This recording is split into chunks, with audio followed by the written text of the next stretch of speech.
Bueno, pues vamos a empezar con el repaso del segundo parcial.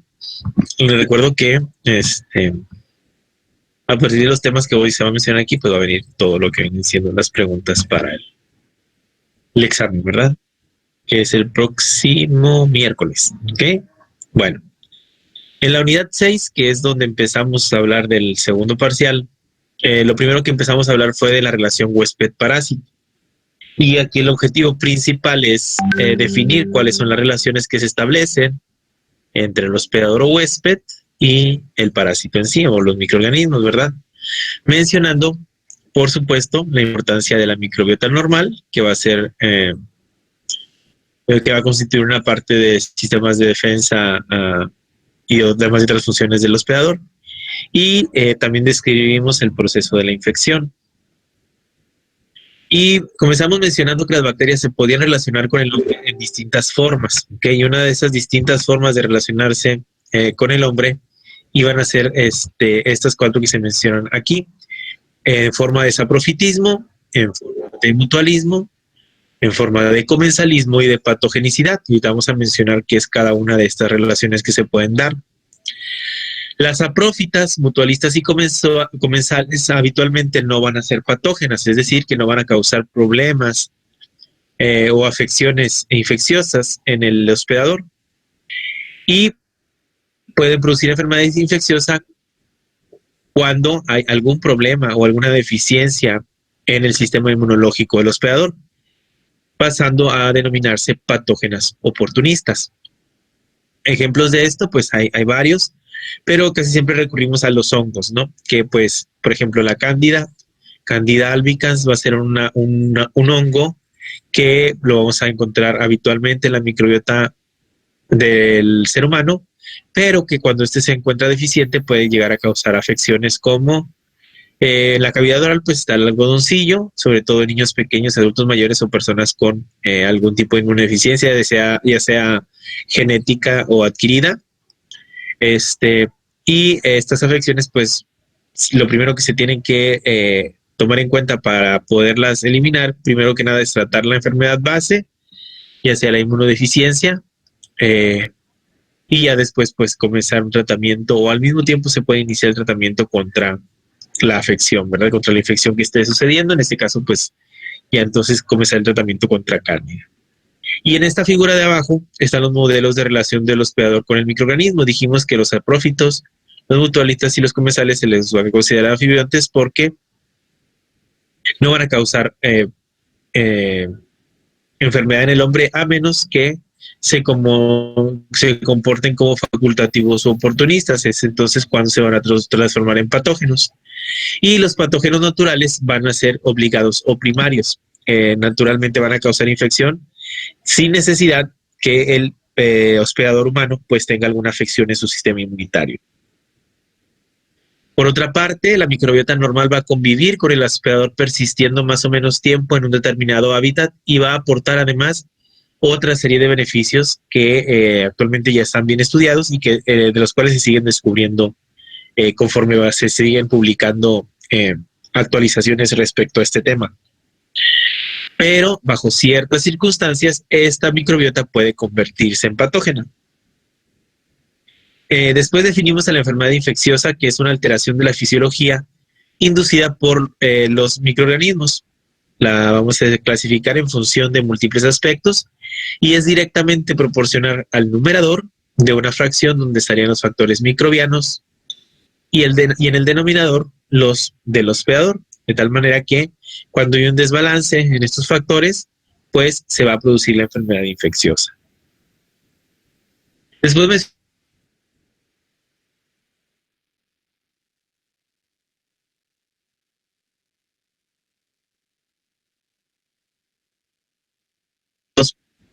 por la Químico, creo que está fallando el internet.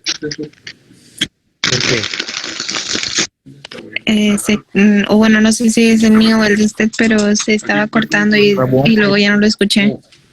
No, sí falló, a mí también mejor. Yo tampoco escucho. Qué triste. Bueno, ¿en dónde me quedé?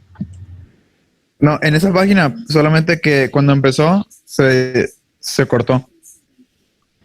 Ah, bueno, ahorita lo arreglamos. Pues no había avanzado nada. Bueno, en cuanto a los antígenos, dijimos que se iban a caracterizar por ser sustancias o moléculas o lo que ustedes gusten y manden, exógenos, que se van a caracterizar por la inmunogenicidad, que la inmunogenicidad es la capacidad de poder estimular al sistema inmunitario.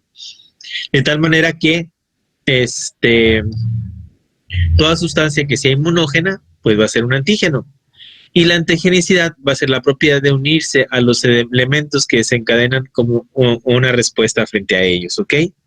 De tal manera que pues el mejor término para referirnos a toda sustancia, compuesto, elemento, etcétera, que desencadene la respuesta inmunológica, pues va a ser mejor referirnos a ellos como inmunógenos más que antígenos, porque va a haber ciertos antígenos que no van a tener la capacidad de despertar una respuesta inmunológica eficientemente. Es el caso de los famosos aptenos, ¿verdad? Como lo dijimos, un buen número de antígenos carecen de la primera de estas características, de ser inmunogénicos, y los vamos a denominar con el nombre de aptenos.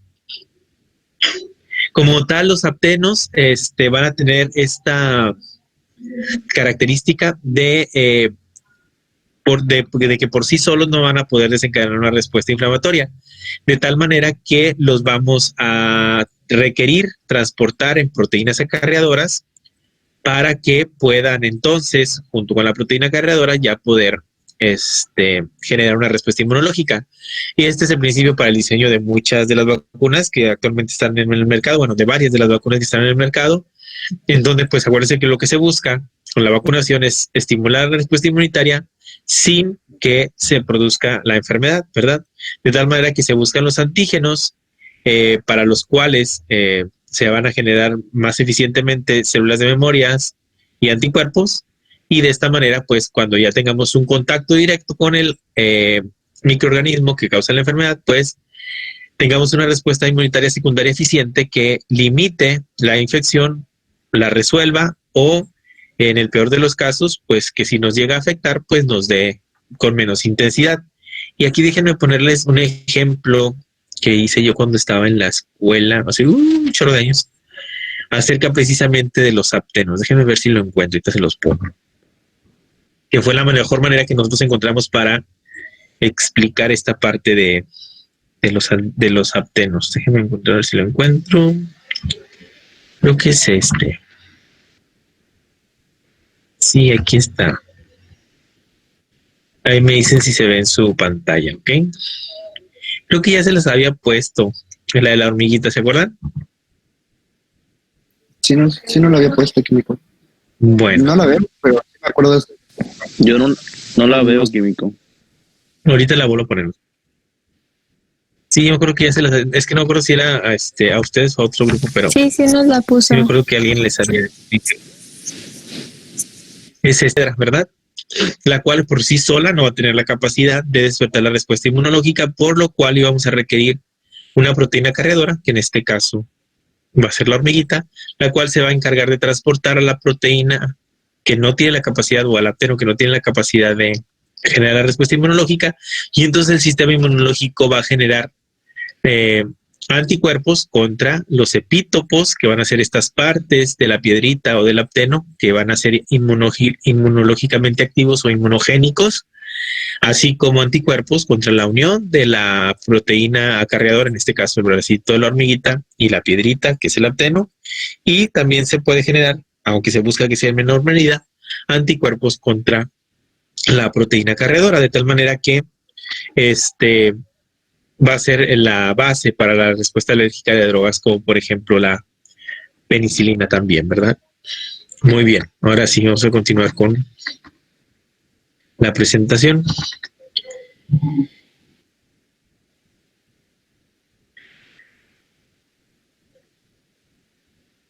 ¿Sí se ve? Bueno. También los antígenos bacterianos son constitutivos cuando forman parte de estructuras y liberados cuando se excretan en el exterior, de tal manera que van a existir ciertas veces antígenos bacterianos que no van a separarse, por decirlo de alguna manera, de las bacterias, por lo que se les conoce como constitutivos, van a formar parte del microorganismo y van a tener la capacidad de estimular respuesta inmunológica, pero bueno, para que puedan hacer esto, forzosamente el microorganismo requiere multiplicarse o causar afección dentro del microorganismo, mientras que cuando producen antígenos que logran secretar hacia el exterior, pues no necesariamente se va a requerir que el microorganismo esté proliferando dentro del hospedador para que estos antígenos liberados dentro del sistema del hospedador, pues se despierten entonces una respuesta inmunológica. Es el caso de las toxinas, por ejemplo. Y bueno, frente a los microorganismos, sabemos que el ser humano o el hospedador va a disponer de una serie de mecanismos defensivos que son tanto específicos como inespecíficos. Los inespecíficos se van a incluir aquí las llamadas primera y segunda línea de defensa de la infección o contra la infección. En la primera van a destacarse pues las barreras mecánicas de la piel y las mucosas, las físicas que se van a encargar de la expulsión de los agentes infecciosos puestos en contacto con una superficie corporal.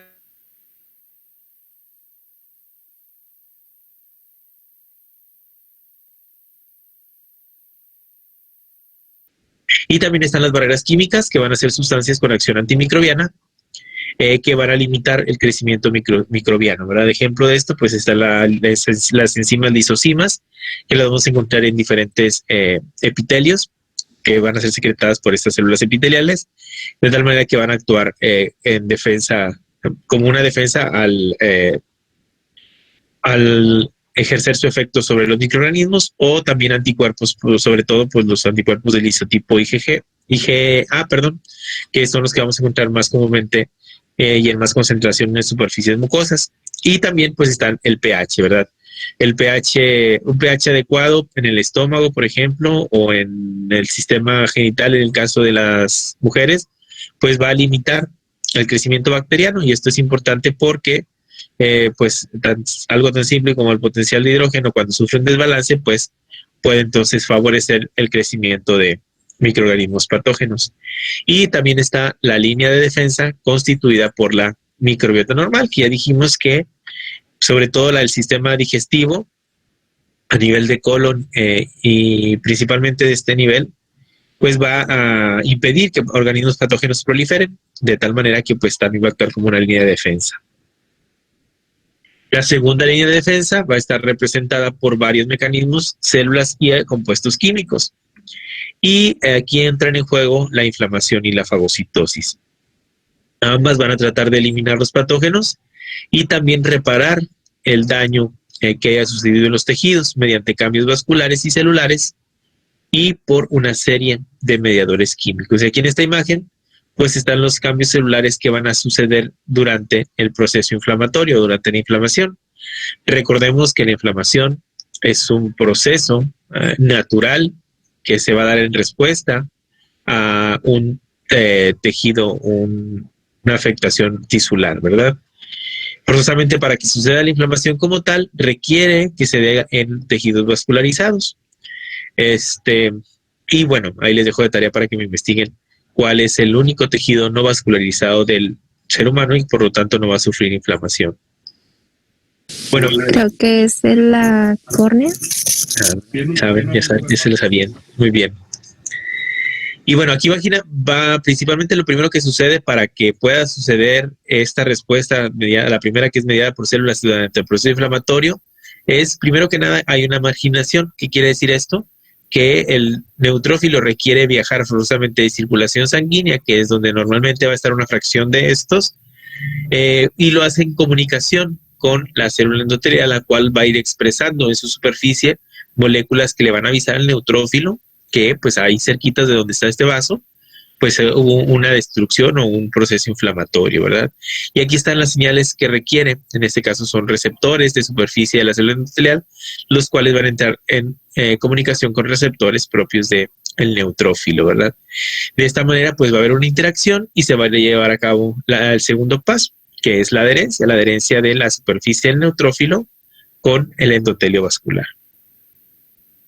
Una vez que entran en contacto y se da esta comunicación por la adherencia, pues van a suceder cambios importantes y generalmente se va a dar por estos agentes quimiotácticos. Estos agentes quimiotácticos también son secretados tanto por el neutrófilo como por células epiteliales, y lo que van a hacer es que se envíen señales químicas para que más neutrófilos lleguen a la zona de inflamación. Una vez que llegan a la zona, se va a dar un reconocimiento específico, y esto va a hacer que haya una mayor migración. El reconocimiento específico se dice que es específico porque pues forzosamente requiere moléculas que tanto poseen el epitelio como poseen las células que van a actuar en respuesta al estímulo, y estas moléculas pues son específicas, pueden ser de dos tipos: mediante receptores, como por ejemplo está aquí el receptor C3b, y o mediante anticuerpos, ¿verdad? Y aquí tenemos una inmunoglobulina, la cual pues va a ser reconocida mediante su factor cristalizante a través de la superficie del neutrófilo. Y bueno, ya por último aquí en la imagen nos mencionan los ejemplos de liberación de enzimas lisosómicas hacia el exterior, que puede ser mediante fagolisosomas o lisosomas o fagosomas, mediante ingestión, mediante digestión.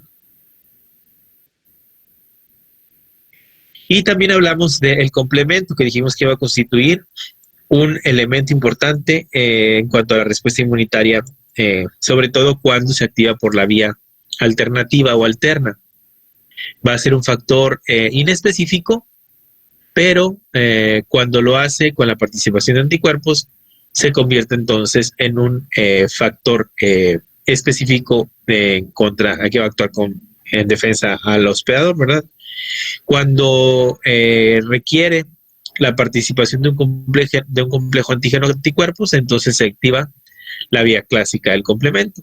Ambas vías, tanto la clásica como la alternativa o alterna, tienen como finalidad formar el complejo de ataque-membrana en la superficie del microorganismo o del agente patógeno, y esto hace que pierda su osmolaridad y se forme un poro a través de la membrana, el cual pues va a culminar en la lisis del microorganismo. Pero bueno, desde la activación hasta la formación del complejo de ataque a membrana suceden distintos formaciones de proteínas, sobre todo por esta cascada de reacciones que se van a ir dando, en donde algunos de los compuestos resultantes pues van a resultar quimiotractantes para la respuesta del sistema inmunológico sea más eficiente, ¿verdad? Lo hacen pues atrayendo más células o incluso a algunas citocinas, que también son polipéptidos esenciales en la respuesta inmunitaria como tal. En el proceso de activación de las vías se sigue una secuencia de cascada, como ya lo mencioné, y se van a liberar esta serie de péptidos como importantes acciones biológicas, y que con finalidad van a tener la formación del complejo de ataque a membrana que termina en la lisis celular antigénica. Otro factor, por decirlo de alguna manera importante, del sistema inmunológico en contra de microorganismos son las células asesinas naturales o natural killers. Estas van a ejercer su efecto citotóxico de una forma inespecífica, ya sea por apoptosis o mediante anticuerpos, como lo vemos aquí en la imagen, ¿verdad? También las citocinas van a ser importantes sustancias, polipéptidos que van a jugar un papel bien importante dentro de la regulación del sistema inmunológico. Son las reinas, las que van a mandar si se va a estimular o no una respuesta inmunológica potente o no, y eso nos quedó más que claro con el cambio de paradigma que nos dio el COVID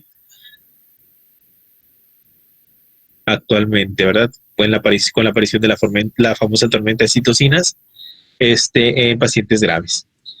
Estas van a ser proteínas o glucoproteínas producidas por numerosas células que se relacionan los mecanismos defensivos inespecíficos con los inmunitarios o específicos y viceversa, es decir, van de un lado para otro. Y un ejemplo de estas citocinas son los interferones, que van a desarrollar una acción antivírica importante al interferir con la expresión del genoma vírico. De ahí la razón por la que se llaman interferones. También se menciona en esta parte a la fibronectina, que es una proteína que va a recubrir las mucosas comportándose como adhesiva y antiadhesiva, según el tipo de microorganismo. Y otros factores inespecíficos relacionados con la respuesta inmunitaria en contra de los microorganismos, pues es la constitución genética del individuo, lo que les había mencionado, no sé si me acuerdo si los había mencionado o no, pero van a existir ciertas patologías que se pueden llegar a heredar de una generación a otra, que le confieran al individuo, al producto resultante, pues una inmunidad deficiente, y puede ser a distintos niveles, ¿verdad? Por lo tanto, la constitución genética del individuo va a ser importante. Por supuesto, otro factor inespecífico relacionado con la buena inmunidad del hospedador, pues es la edad. Sabemos que los extremos de las edades, pues decimos que son los individuos más susceptibles, los niños pequeños, los bebés, los recién nacidos y los adultos mayores. Y también va a depender pues la calidad de la nutrición que tengan los individuos, porque pues también es determinante para que tengan un sistema inmunitario óptimo, ¿verdad? Y también se está estudiando más recientemente, con mayor énfasis, pues la actividad que tiene el sistema endocrino, que pues va a ser este sistema que se encarga de la regulación de las hormonas, en la participación de la aparición de una respuesta inmunitaria específica y eficiente. Eso fue en cuanto a la respuesta inmunitaria inespecífica. Ahora vamos con la respuesta inmunitaria específica. Esta va a ser una reacción biológica ante un antígeno extraño que va a caracterizarse por ser, a diferencia de la anterior, más organizada, potente y especializada que la respuesta inmunitaria inespecífica, y además se va a caracterizar por inducir memoria inmunitaria o memoria inmunológica. Va a estar mediada principalmente por linfocitos T y B, y estos van a poseer receptores específicos para el antígeno, el receptor de linfocitos T y el receptor de linfocitos B. Estos van a estar presentes en la membrana del linfocito y van a ser capaces de reconocerlos si viene expuesto en la superficie de células presentadoras de antígeno, que se les va a representar con estas siglas, célula presentadora de antígeno, CPA. Y van a permitirse dar esta comunicación en unión a antígenos propios, como por ejemplo el complejo mayor de histocompatibilidad, que hay 3 clases de este complejo mayor de histocompatibilidad, 1, 2 y 3, así se les llama, y mediante esta interacción es como también va a ser una forma muy importante de poder regular la respuesta inmunitaria como tal.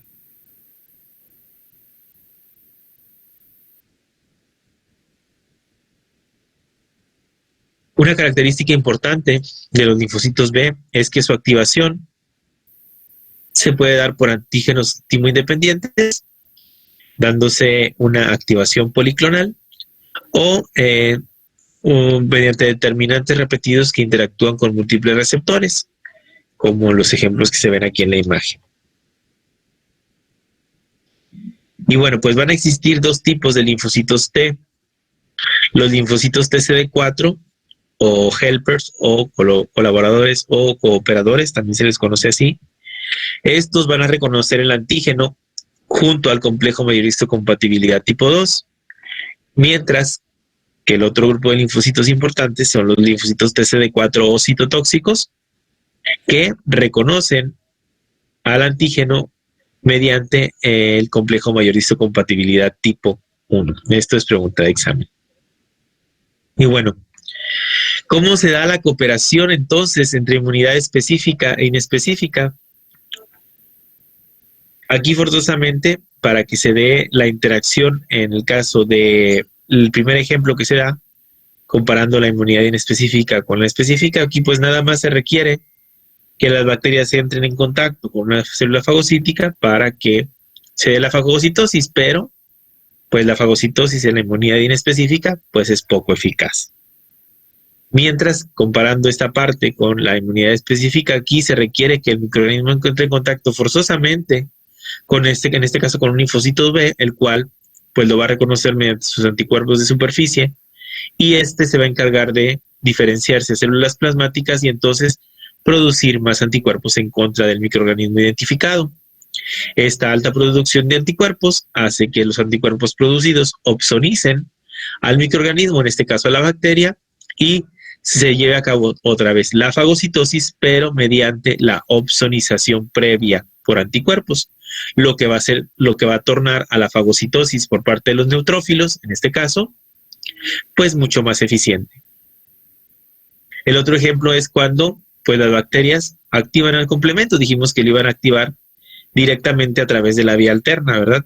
Van a tener la capacidad de lisar a la bacteria, pero otra vez lo va a hacer mucho menos eficientemente porque solamente se activó la vía alterna. Pero en la respuesta en la inmunidad específica, como ya hay la presencia de anticuerpos producidos por los linfocitos B, entonces, aparte de activarse la vía alterna del complemento, también se va a activar la vía aparte de activarse la vía alterna del complemento, también se va a activar la vía clásica. Entonces, son dos vías importantes para la producción de la formación del complejo de ataque a membrana, y entonces la lisis bacteriana se va a tornar mucho más eficiente. Y el último ejemplo que se da en este cuadro, pues es otra vez la fagocitosis, pero ahora que ya mencionamos que va a ser foco eficaz cuando la célula fagocítica detecta directamente la bacteria, pero ahora la vamos a ver comparada con lo que sucede cuando pues hay una intervención, en este caso del linfocito T. Aquí el linfocito T va a reconocer a la bacteria mediante estímulos, los cuales pues van a hacer que el linfocito comience a secretar citocinas, que dijimos que eran sustancias o polipéptidos que se van a encargar de regular la respuesta inmunológica, y una de esas regulaciones puede hacerse estimulando que a la zona de la infección lleguen macrófagos activados, los cuales pues van a proporcionar entonces a la respuesta pues una destrucción intracelular bacteriana mucho más eficaz. Los linfocitos B por su parte van a segregar anticuerpos específicos en colaboración principalmente con los linfocitos T, y es por esta razón que pues se les representa aquí junto con los linfocitos B. Estos son capaces de eliminar el antígeno una vez activados y van a eliminar el antígeno que los estimuló de una manera pues mucho más eficaz. Y bueno, aquí en este ejemplo que nos da el autor nos menciona la fase de reconocimiento que se da por parte de la célula presentadora de antígeno al momento de entrar en contacto con el antígeno, la cual pues se va a encargar de someter al antígeno a un procesamiento interno. Una vez que se da el procesamiento interno, que es básicamente destruir al antígeno y convertirlo a polipéptidos o a cadenas cortas de polipéptidos, entonces, una vez que lo convierte a esta cadena de polipéptidos, va a tener la capacidad de poder ser representado, en este caso, en el contexto del complejo mayorista de compatibilidad clase 2. De tal manera que, pues, en este caso, pues va a alcanzar a, entonces, darse la fase de activación, pero primero que nada de los linfocitos T CD4, ¿ok? Estos linfocitos, que una clase de estos linfocitos son los cooperadores tipo 2, cuando entran en contacto con el antígeno, van a tener la capacidad también de estimular a los linfocitos B mediante el receptor de linfocitos B, y de esta manera, pues el linfocito B va a tener o una de dos, o se transforma en célula plasmática formadora de anticuerpos, ya sea de tipo IgG o IgM, o se diferencia a célula B de memoria, de tal manera que pues tenemos estas otras armas ya en la fase efectora de la respuesta para actuar en contra de un solo antígeno. Y la otra forma que tenemos de actuar por parte del linfocito T es mediante pues el estímulo de citocinas para que el linfocito B otra vez se comience a diferenciar eficientemente. Y una forma más, eficiente de acelerar la fase de reconocimiento es cuando el linfocito B actúa como una célula presentadora de antígeno y comienza pues directamente la formación de linfocitos B formadores de anticuerpos, o células plasmáticas formadoras de anticuerpo, o células B de memoria, y o actuando también en la presentación del antígeno hacia linfocitos T cooperadores. Esta activación de linfocitos B por antígenos T independientes. Aquí el antígeno pues es reconocido por la célula B mediante el receptor de células B, perdón, el cual pues dijimos que lo va a internalizar, lo va a exponer a través del complejo de ataque, del complejo de compatibilidad tipo 2 a un linfocito T helper o T cooperador que había sido cebado por el mismo antígeno tras ser procesado por la célula presentadora de antígeno. Y pues el linfocito B lo que va a hacer es exponer mediante su receptor al receptor del linfocito T, ¿verdad? El linfocito B entonces va a proliferar, ya sea en célula B de memoria o en célula plasmática, ya sea productora de anticuerpos IgG, como la del medio, o IgM. ¿Okay? Y bueno, finalmente todo este sistema de defensa potenciado pues va a transmitir mensajes a través de unas sustancias solubles llamadas pues, las citocinas, que pueden actuar sobre la misma célula que la segregó, de tal manera que pues tiene una acción autócrina, ¿verdad? Ya sea también en sus células vecinas, exócrina, o a distancia con una actuación parácrina. ¿Okay? Y bueno, aquí están representadas algunas de las funciones de los macrófagos, dependiendo de pues la segregación de citocinas que va a tener, ¿verdad? Por ejemplo, va a poder inducir la respuesta inflamatoria mediante la producción de interleucina 1, 6, 8 y factor natural transformante alfa, prostaglandinas y hidroxanos. Puede también inducir la respuesta inmunitaria, estimulando la aparición de células accesorias. Esto actuando como células presentadoras de antígeno o produciendo otra vez interleucina 1. Puede también estimular la fagocitosis por medio de receptores para el factor cristalizante de las inmunoglobulinas y también para también generando receptores para las fracciones de complementos CR3, CR1 y para C3b y C3b, que son proteínas propias del complemento que tienen esta capacidad de estimular la respuesta inmunitaria. También lo pueden hacer mediante reparación tisular, mediante mediante la producción de factores de crecimiento, o también pueden tener, incluso se cree que tiene una afección, una participación muy importante, perdón, en la acción efectora antitumoral en fases tempranas de aparición de cáncer. Y bueno, eso es lo que debiera suceder de forma natural, pero ¿qué sucede cuando hay alteraciones en alguno de estos mecanismos defensivos del hospedador, ya sea por exceso o por defecto? Pues entonces se pueden aparecer muchas enfermedades, ¿verdad? Pueden afectar a los mecanismos inespecíficos o específicos y vistas las interconexiones que existen entre ellos o a ambos. Las alteraciones de los fagocitos van a ser un ejemplo claro de lo anterior, ya que van a producir en ocasiones por falta de activación del complemento por la vía clásica. Las alteraciones inmunitarias obedecen a fenómenos de hipersensibilidad. Esto sucede cuando hay una hiperestimulación del sistema inmunológico, en los que va a existir un exceso en una respuesta inmunitaria normal, que va a tener acción protectora normalmente, ¿verdad? Y estos van a estar mediados por anticuerpos como las primeras tres, la hipersensibilidad tipo 1 o inmediata, la hipersensibilidad tipo 2 o citotóxica y la hipersensibilidad tipo 3 o mediada por inmunocomplejos, mientras que la hipersensibilidad tipo 4 va a estar mediada por linfocitos T. Y bueno, aquí en la imagen pues están representadas cómo se van a llevar a cabo representativamente pues este tipo de reacciones de hipersensibilidad.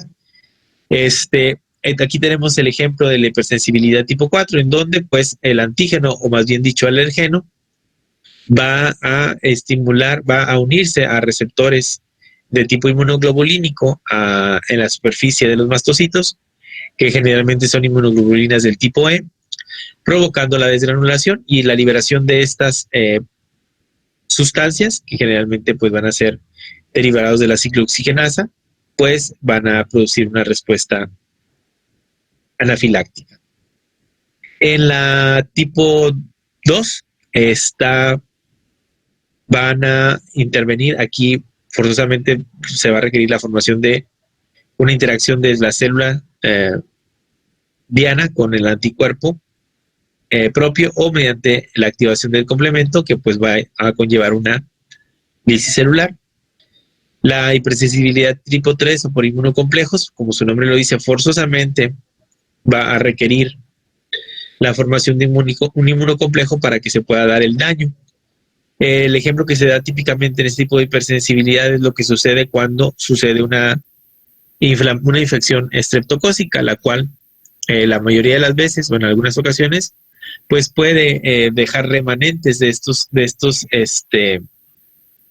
inmunocomplejos que pues los vamos a conocer como antiestreptolicinas, que van a derivar de anticuerpos producidos en contra de los estreptococos, y estos inmunocomplejos se van a soler depositar en vasos pequeños, por ejemplo el glomérulo del riñón, y a veces también se pueden depositar en articulaciones, y obviamente pues al existir estos inmunocomplejos, pues el sistema inmunitario lo que va a tratar mediante el empleo de estas células fagocíticas, pues tratarlo de eliminar, pero como están también depositados en estos capilares tan pequeños, pues esta eliminación del inmunocomplejo pues va a conllevar también daño a los epitelios, ¿verdad? Presentándose enfermedades como la artritis reumatoide, si se llegasen a depositar en articulaciones, o la glomerulonefritis postestreptocócica, que pues es cuando estos inmunocomplejos pues, suelen depositar en el glomérulo renal. Y el último tipo de hipersensibilidad, que es la hipersensibilidad tipo 4 retardada, está mediada más bien por linfocitos T sensibilizados, ya sean citotóxicos o colaboradores. Lo que van a hacer es estimular exageradamente la producción de citocinas, que pues van a conllevar una estimulación desordenada y desorganizada de la respuesta inmunitaria. Y bueno, en este cuadro pues están resumidas las reacciones de hipersensibilidad que suceden, la tipo 1, la tipo 2, la tipo 3 y la tipo 4, el mediador que van a tener, la acción protectora que normalmente tienen y la acción patógena que terminan por mostrar cuando se alteran, ¿verdad? Y bueno, en determinadas circunstancias el sistema inmunitario va a presentar un déficit en la respuesta, y estas inmunodeficiencias pueden ser tanto congénitas o adquiridas, y en este último caso pues incluso pueden ser producidas por microorganismos. En el caso de las hipersensibilidades podemos decir que es una respuesta exagerada del sistema inmunitario, mientras que las inmunodeficiencias pues van a ser lo contrario, una respuesta pobre o deficiente del sistema inmunitario. Van a existir ocasiones en las que el sistema inmunitario pueda responder ante lo propio, que no es lo normal, ¿verdad? Mediante procesos autoinmunitarios, dando lugar, obviamente, a la aparición entonces de enfermedades autoinmunes. Y en el origen de estas, pues se va a desempeñar un papel importante lo que sucede con los superantígenos, que dijimos que eran antígenos capaces de activar múltiples linfocitos, entre los cuales pueden encontrarse clones autorreactivos, pasándose por el arco del triunfo la necesidad de que exista una presentación del antígeno al linfocito T receptor por parte de una célula presentadora de antígeno. El antígeno se va a unir directamente a los receptores de la célula presentadora de antígeno y del linfocito T sin necesidad de que el antígeno convencional sea presentado, razón por la cual se llaman superantígenos. Y bueno, en cuanto a la producción de enfermedades infecciosas por parte de las bacterias, también va a depender a una serie de factores ligados, como es la dosis infecciosa, la transmisión y la virulencia. Hasta este punto ya mencionamos pues todo lo que vendría a corresponder, bueno, parte de lo que vendría a ser de manera general lo que corresponde al sistema inmunitario por parte del hospedador. Ahora vamos a empezar a ver lo que correspondería a las herramientas, por decirlo de alguna manera, que tienen las bacterias para provocar estas enfermedades infecciosas, y es importante que nos familiaricemos con los términos de dosis infecciosa, transmisión y virulencia. La dosis infecciosa va a ser a la cantidad de bacterias necesarias para ocasionar el proceso, de tal manera que pues a través de los estudios de las infecciones o de los microorganismos como tal y de los procesos que producen en los hospedadores, pues sabemos, ¿verdad?, que va a haber de existir, por ejemplo, ciertos virus en los que requieres menos cantidad de virus para que se pueda dar la infección, mientras que en otras especies de virus se requiere mayor cantidad de virus para que se dé la infección.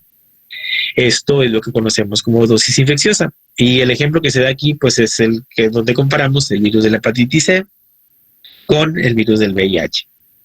Si yo les digo que para que se pueda dar la infección por hepatitis B requieres de 20 partículas de virus, que estés en contacto con ellas para que te pueda dar la infección, y para que te contagies de HIV requieres 100 partículas del VIH para que te dé la infección. ¿Cuál de los dos requiere de menor dosis infecciosa para que se pueda dar? Pues en este caso sería pues, la hepatitis B. En pocas palabras, es más factible que te infectes de hepatitis C que de VIH, comparando la dosis infecciosa de ambos virus, ¿verdad? Pero bueno, para cada microorganismo va a ser diferente y específico, ¿verdad? Por otro lado, la transmisión, pues va a ser un concepto importante, porque gracias a este, pues se va a permitir perpetuar al microorganismo al pasarlas de un hospedador a otro. Y la virulencia se va a relacionar con otros conceptos importantes, como la colonización, la penetración, la diseminación, la capacidad lesiva, la multiplicación y las impedinas, que entre mayor cantidad tenga de todos estos conceptos un microorganismo, vamos a decir entonces que es más virulento. Y vamos a definir cada uno de estos conceptos. La colonización, pues será mediante el proceso adhesivo, permite el establecimiento bacteriano en una superficie. La penetración determina que las bacterias o sus productos entren en las células y atraviesen los epitelios superficiales. La diseminación va a difundir a las bacterias o a sus productos por el organismo. La capacidad lesiva depende de compuestos metabólicos, exotoxinas, endotoxinas y de la propia respuesta del hospedador. Y la multiplicación va a permitir que en cualquier etapa de la producción bacteriana, mientras que las impedinas evaden las respuestas del hospedador. ¿Ok? De tal manera que las impedinas, pues, las van a tener los microorganismos. ¿Ok? Y bueno, en particular hablando de la cavidad oral, pues este es un gran ecosistema en el cual los microorganismos están relacionados entre sí y a su vez con los elementos abióticos del entorno en el que van a estar inmersos. Y bueno, aquí se da una representación esquemática de la formación, por ejemplo, de la película adquirida, y nos ayuda a entender este concepto que les acabo de decir. Si bien es cierto que se requiere de tiempo para que se llegue a formar este fenómeno de la placa adquirida o de la película adquirida, bueno, durante ese tiempo también requieren además la adición de otros factores que pues van a participar decisivamente, compuestos químicos que van a ser generalmente proteínas o enzimas que pueden producir diferentes anticuerpos, ¿okay? De diferentes microorganismos, perdón. Y bueno, las distintas zonas que conforman estructuralmente la cavidad oral constituyen a los sistemas primarios, que son la mucosa, que incluye la masticatoria de la unión dentodigital, de revestimiento y especializada, las superficies dentales, que incluyen a la corona y el cemento radicular, la película adquirida y placas supra y subgingiviales y radiculares, y los materiales artificiales, el surco gingival y la saliva. Y bueno, aquí los ecosistemas primarios orales se van a caracterizar por la gran variabilidad que poseen, la heterogeneidad propia y la cantidad de la microbiota que lo van a constituir. Y bueno, está su compleja naturaleza, formada por cocos y bacilos, tanto gram positivos como gram negativos, y otros microorganismos, plantean numerosos problemas diagnósticos para poder determinar con exactitud, pues, la composición que posee esta área, ¿verdad? Y bueno, diversos factores conocidos también como determinantes ecológicos van a regular la microbiota oral. Y dentro de estos factores, pues están los físico-químicos, como la humedad, el pH, la temperatura y el potencial oxido-reducción. Pero otros van a estar relacionados con la adhesión, agregación y coagregación, en los que van a estar implicados adhesinas bacterianas y receptores del tejido del hospedador, que se van a encargar de determinar que los microorganismos no sean arrastrados por fuerzas mecánicas que se oponen a su instauración. También hay factores nutricionales por los que los microorganismos van a obtener energía y sintetizan sus propios constituyentes y así obtienen nutrientes de fuentes exógenas como la saliva y el líquido crevicular de las mismas bacterias por la acción degradativa y extractora que puedan llegar a tener y por fuentes exógenas que pues es directamente de la dieta, ¿verdad? Y bueno, en este cuadro pues nada más para que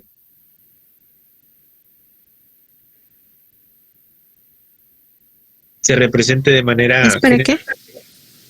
se represente de manera general los valores medios de algunos componentes de la saliva mixta, líquido crevicular y suero, en donde pues aquí están los 4 constituyentes, la saliva mixta en reposo, la saliva mixta estimulada, el líquido gingival y el suero, los cuales pues van a existir diferencias en cuanto a la constitución que van a tener cada uno de ellos en cuanto a proteínas, iones como sodio, potasio y calcio, la urea, bicarbonato de albúmina, inmunoglobulinas de tipo A, G y M, factores del complemento y por supuesto el pH. Una descompensación en estos valores pues puede favorecer o estimular la aparición de pues, la placa bacteriana o la iniciación de la instalación de un proceso infeccioso importante. ¿Okay? Eso es lo que debería suceder de manera general, ¿verdad? Y bueno, pues estos factores son un promedio porque pues sabemos que estos valores van a estar expuestos a otras variaciones, sobre todo individuales en cada individuo en particular, y además pues van a estar influidos por otros factores. Y bueno, la cavidad oral se va a proteger de la microbiota por una serie de factores que comprenden pues la integridad propia de las mucosas que tienen estos epitelios y las piezas dentales, la descamación celular, la mastigación, deglución y succión, y pues la presencia natural que tienen los tejidos linfoides intra y extrabucales. Hablando de la saliva en particular, esta va a tener efectos mecánicos de arrastre, coagulantes, amortiguadores, reguladores de la colonización microbiana y de la desmineralización, acción antimicrobiana por glucoproteínas, también va a contener a la lisozima, que les dije que era una enzima antimicrobiana importante, la lactoferrina o lactoperoxidasa, o también puede tener efectos inmunitarios ligados a inmunoglobulina de tipo A secretora, mientras que el líquido gingival aumenta en estado de enfermedad, ¿verdad? Los microorganismos orales pueden ejercer acción antagónica sobre otros a fin de limitar la colonización de estos últimos y lo hacen, que es una de las herramientas que va a emplear sobre todo la microbiota. Lo pueden hacer mediante la competición por sustratos o receptores de la adhesión, produciendo peróxido de hidrógeno u otros metabolitos tóxicos para los patógenos, cambiando el potencial de oxidorreducción del medio en el que van a estar presentes y también lo pueden lograr destruyendo adhesinas. Y bueno, los efectos beneficiosos de la microbiota oral hasta ahorita se sabe son más teóricos que reales, pues solo será valorable la competencia de los microorganismos residentes con respecto a otros patógenos extraorales, de tal manera que pues para hacer esta determinación pues no vas a exponer a individuos a patógenos extraorales nada más para establecer si la microbiota juega un papel importante o no, ¿verdad? Se sabe que juega un papel importante, pero no está bien decidido cuál es, ¿verdad? Y pues aquí están la distribución aproximada de microorganismos que están en la cavidad oral en cuanto a la microbiota como tal, y pues tenemos mucha variedad, ¿verdad? Están tanto bacilos como cocos, gram positivos y gram negativos, anaerobios facultativos, aerobios estrictos, preferentemente aerobios, etcétera. Y aquí está pues el porcentaje de cada uno de ellos en las diferentes áreas, la mucosa oral, el dorso de la lengua, la placa supragingival madura, el suero gingival en estado de salud periodontal y la saliva. De tal manera que pues existe una variación entre cada una de estas áreas de cada tipo de microorganismo, pero pues al final de cuentas se sabe que pues existen, ¿verdad? Y están ahí para algo. Y bueno, eso fue en cuanto a las respuestas primarias del hospedador. Ahora vamos a pasar a los factores de virulencia de las bacterias. El sistema inmunitario del hospedador va a tener pues sus propios mecanismos para defenderse de las infecciones bacterianas, pero pues las bacterias también van a tener sus propias herramientas para tratar de causar infecciones y evadir todas estas componentes del sistema inmunitario del cual ya hablamos, ¿verdad? O de los factores del hospedador que ya hablamos. Y bueno, aquí el objetivo principal de esta parte del temario pues es que conozcan las propiedades de los microorganismos que causan enfermedades y que obviamente pues van a jugar un papel diferenciador entre las especies que no van a ser patógenas, de tal manera que pues van a ser el blanco de estudio para la microbiología clínica, ¿verdad?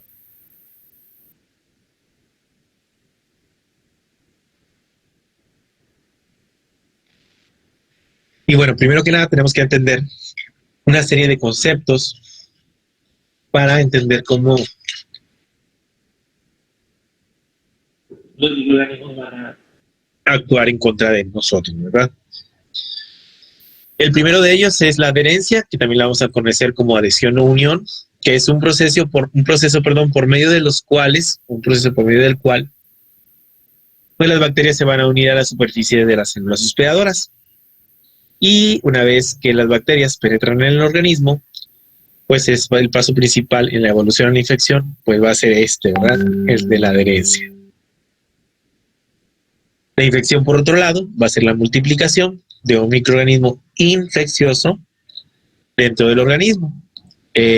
Aquí cabe señalar que la multiplicación de las bacterias que forman parte de la microbiota normal del tubo digestivo, piel, etcétera, no se consideran infección, pero por otro lado, la multiplicación de las bacterias, incluso cuando la persona se encuentra sin síntomas, sí es considerada infección, como lo que sucede con especies de salmonela, en donde pues el paciente no tiene ninguna queja, pero pues está diseminando el microorganismo, ¿verdad? Otro concepto importante es el de invasión, que va a ser un proceso a través del cual las bacterias, parásitos, animales, hongos y virus van a penetrar en las células o tejidos del hospedador y se logran diseminar dentro del organismo. La microbiota va a ser la microbiota normal que habita en las personas sanas y los no patógenos van a ser microorganismos que no son patógenos y también pueden incluso formar parte de la microbiota normal. La patogenicidad va a ser el potencial del microorganismo infeccioso de producir una enfermedad. Un patógeno va a ser aquel microorganismo que puede causar una enfermedad y un patógeno oportunista va a ser aquel microorganismo con el potencial de producir enfermedad solo cuando la resistencia del hospedador va a ser deficiente. Por ejemplo, si el paciente se encuentra inmunodeprimido, ¿verdad? Y el concepto de portador va a corresponder a la persona o animal con una infección asintomática que puede transmitir a otra persona o animal susceptible. Y bueno, aquí para empezar hay que recordar que tanto los animales como los seres humanos estamos colonizados con abundante microbiota, que van a ser comensales normales, que no generan enfermedad y protegen al hospedador. Por otro lado, las bacterias virulentas generan enfermedad al elaborar factores que facilitan la adherencia, la persistencia, la invasión y la toxigenicidad. Y van a existir genes que codifiquen factores de virulencia que suelen ser transportados en elementos genéticos móviles, como lo son los plásmidos o bacteriófagos, o bien se les encuentra en grandes islas de patogenicidad en los cromosomas bacterianos. Los pilis y las fimbrias van a ser estructuras como bastones o pelos, respectivamente, que facilitan la adherencia a células hospedadoras. La invasión de células hospedadoras va a ser un mecanismo complejo que comprende la elaboración de proteínas que facilitan la entrada. Y las toxinas bacterianas pueden ser extracelulares, conocidas más bien como exotoxinas, o bien formar parte de la membrana celular bacteriana, conocidas como endotoxinas, como por ejemplo el lipopolisacárido de las membranas, ¿verdad? Y también se encuentran entre las toxinas más potentes de la naturaleza, por ejemplo, la toxina botulínica, la toxina tetánica o las toxinas entéricas que producen algunas especies de Clostridium. Otro mecanismo importante para la supervivencia y la virulencia bacteriana van a ser las enzimas que pueden llegar a producir y que se encargan de degradar tejidos. así como los factores antifagocíticos que pueden llegar a poseer, si producen proteasas o enzimas que degraden la inmunoglobulina A, que dijimos que iba a estar presente en las mucosas, así como la heterogeneidad antigénica y la capacidad para quelar el hierro, que también son mecanismos para la supervivencia y virulencia de las bacterias.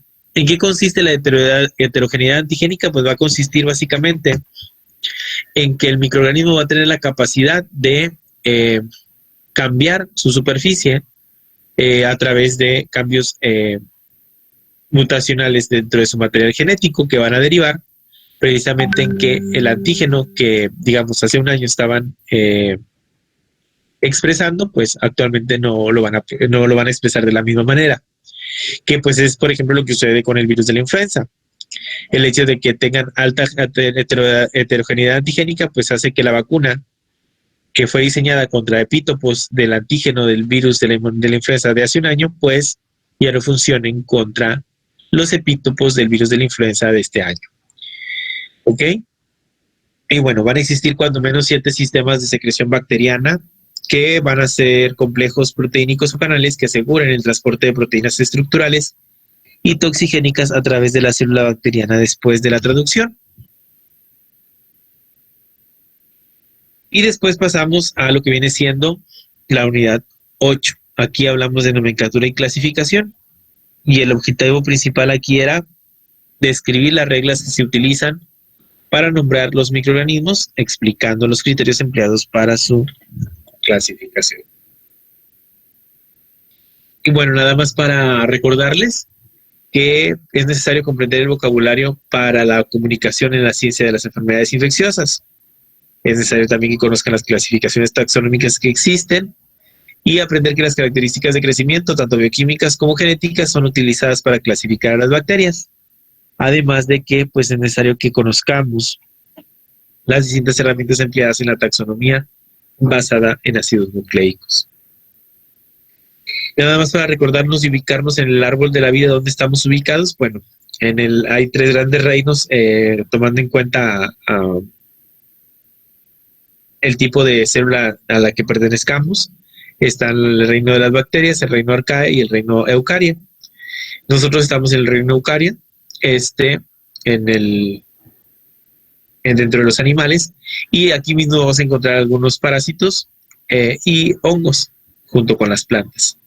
Pero bueno, aquí donde nos va a interesar esta parte del temario es pues ubicarnos en dónde están las bacterias, ¿verdad? Que pues las bacterias están en este otro reino, que es el reino protista como tal, y aquí vamos a encontrar pues bacterias gram positivas, gram negativas y algunas espiroquetas, cianobacterias, etcétera, que pues son las que nos van a interesar estudiar en esta parte.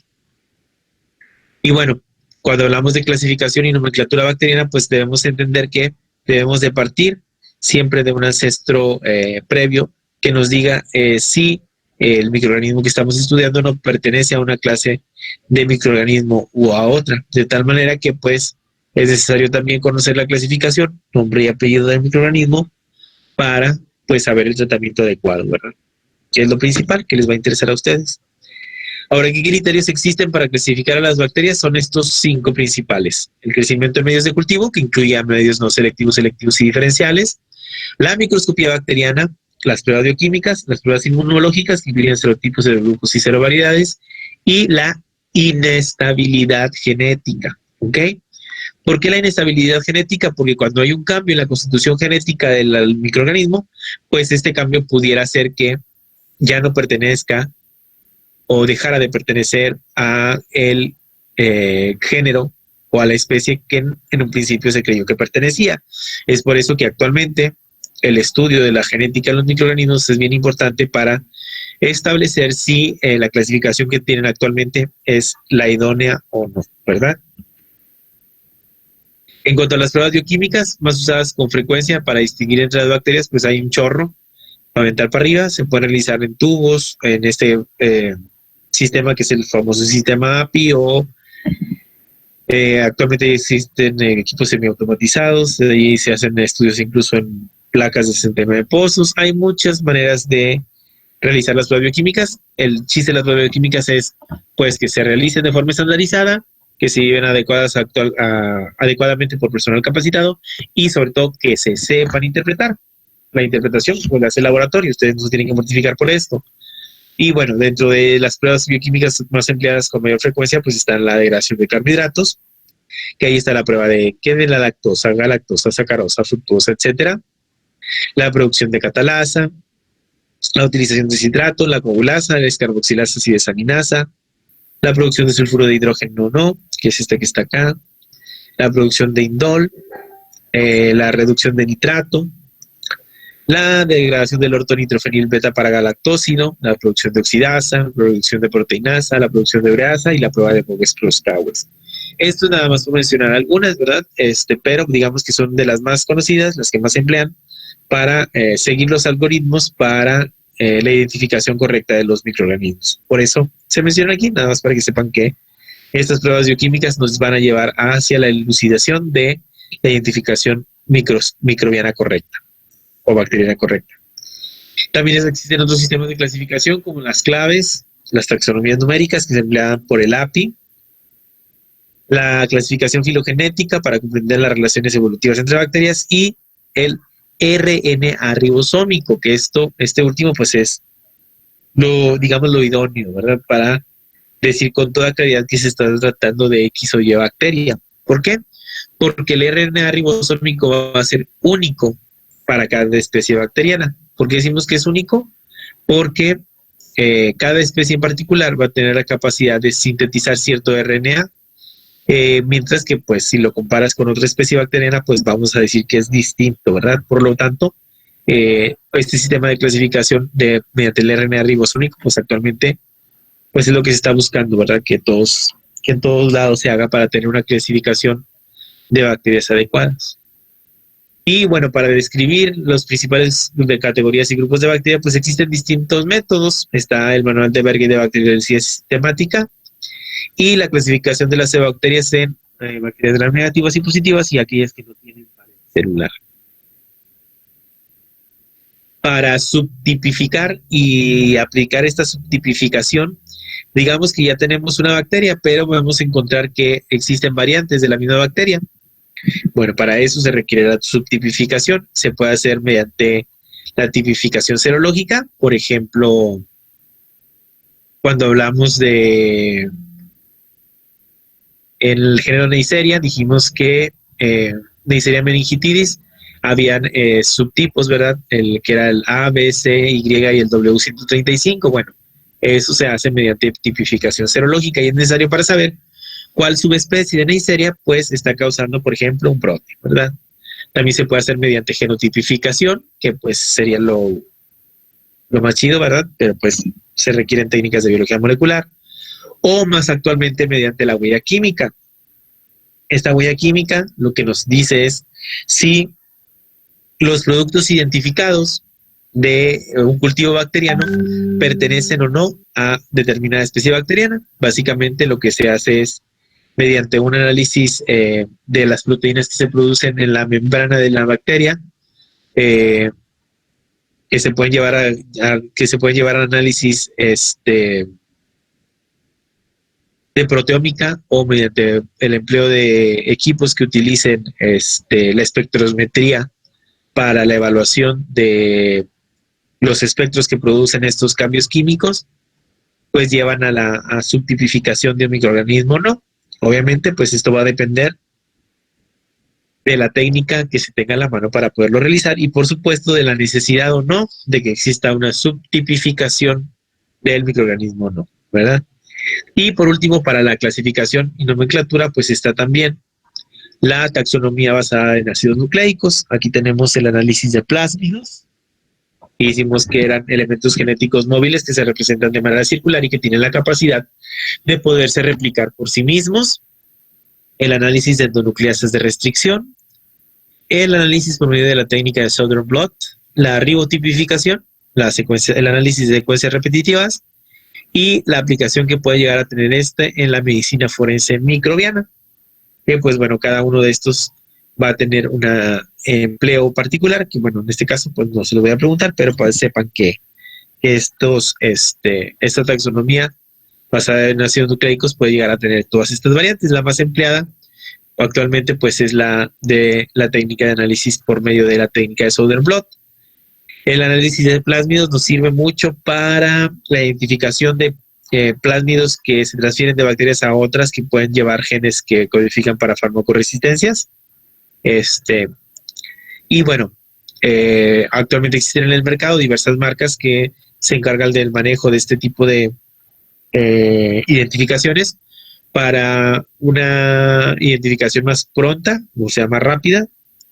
Y además de que es más rápida, pues te puede llevar a un diagnóstico pues más certero, ¿verdad? Que es lo que se busca. Y bueno, pues aquí le vamos a dejar, chicos, ya van a hacer una serie. Y terminaremos el próximo miércoles para que no, el lunes, ya es lunes, ¿verdad? El próximo lunes terminamos para que ya presentes el próximo miércoles, ¿ok?